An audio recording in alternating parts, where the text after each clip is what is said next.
Good morning, everyone. We will move on to the module 1 of computer communication, which includes the syllabus.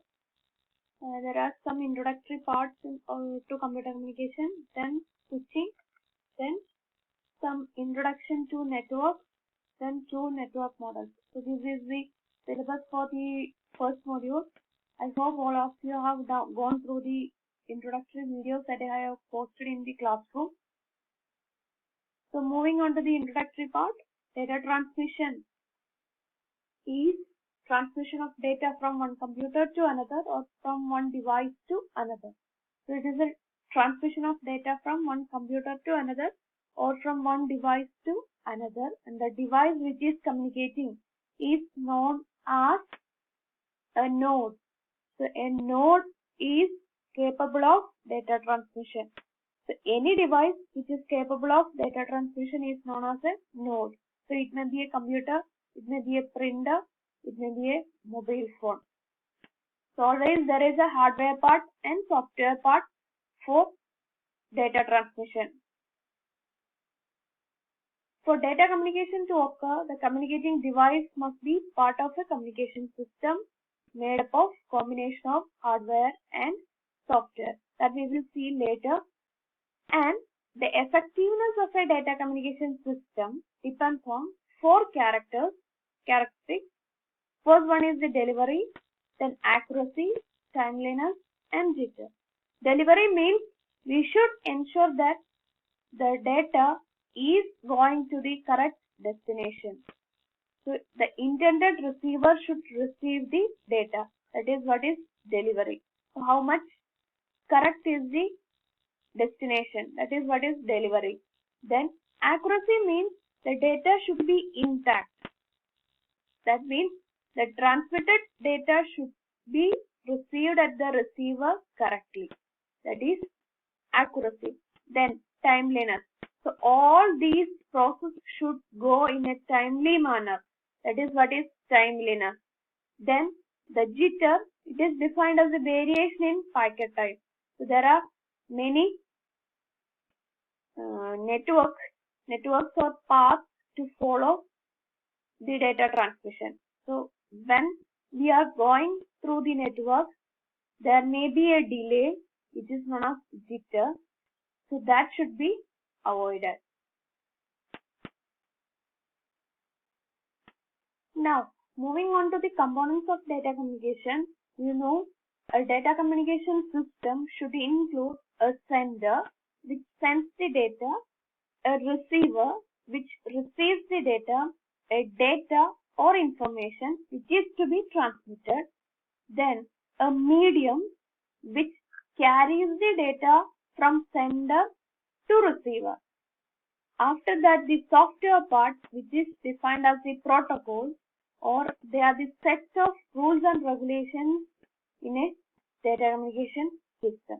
So components of the data communication system include the message or the information that we are communicating, the sender which sends the data, a receiver which receives the data, then a transmission medium, it is the physical path through which we are sending the data, then a protocol which is defined as the set of rules that governs the data communication. So these are the 5 components of data communication system. It's a short question from first module. So now we have set up the communication system, data communication system. Now, how we can transmit data through a data communication system, which is defined by the transmission modes.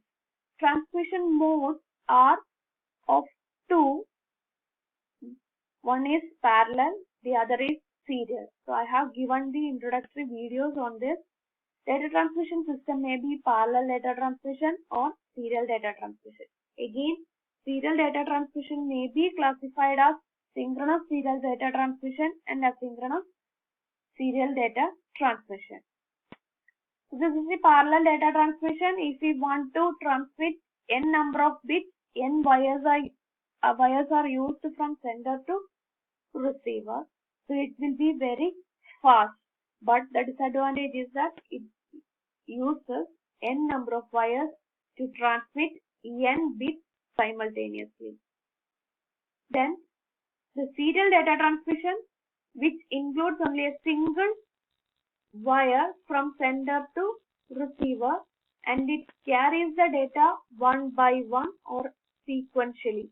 So even though the number of wires used in this transmission mode is less, the speed will be very less. Again, the sequential data transmission can be in sync with a clock pulse, or the sender and receiver will be in sync.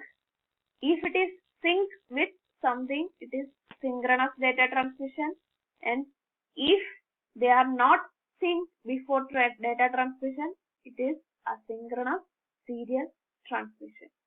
In both the case, the data is sending serially or receiving serially.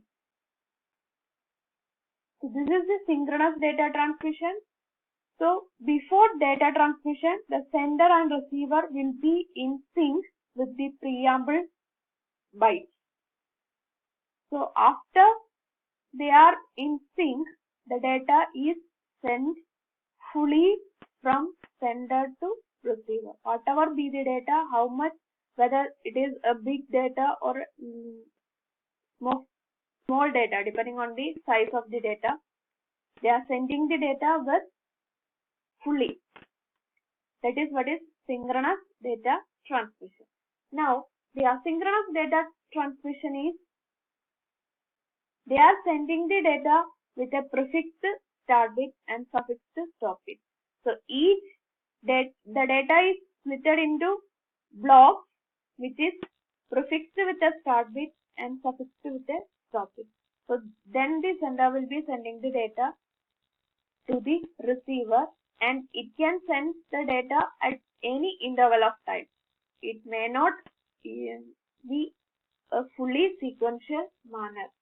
So depending on the availability of the channel. So this is synchronous and asynchronous data transmission modes. So these are the difference between synchronous and asynchronous data transmission modes. So we have the data transmission system. Now we have gone through how the data is transmitted, whether it is in serial mode or whether it is in parallel mode. Now, what about the transmission link? The transmission link is a connection between the sender and receiver. The transmission link may be a simplex, a half duplex, or a full duplex one. Simplex means the data will be flowing in one direction only. So it's like a master-slave communication. Master will be sending the data to the slave. No communication from the slave to master.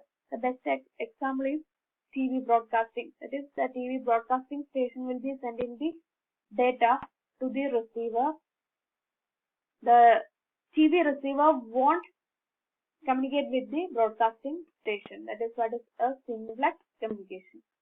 Next is the half duplex communication. The link or the channel is duplex. That means the transmission will be in both the directions, but only one at a time. The channel is duplex. It can handle from A to B and B to A, but there won't be simultaneous transmission of data. The example is walkie-talkie in police. So the data will be sent from A to B. Then after the data transmission from A to B, B will be sending data to A. That is what is half duplex. Again, full duplex means the channel is duplex and the direction of data will be in both the directions for all the time.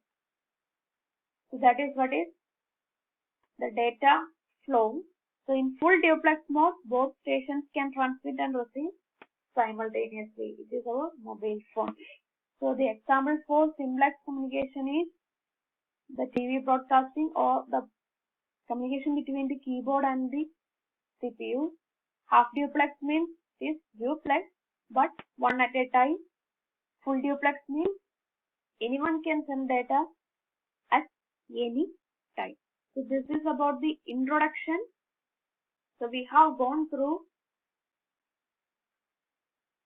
the components of data communication, then the transmission mode, serial and parallel. Parallel is again divided into synchronous and asynchronous. Then the data flow, the kind of link between the transmitter and receiver, simplex, half duplex and full duplex. So that's all for now. Thank you.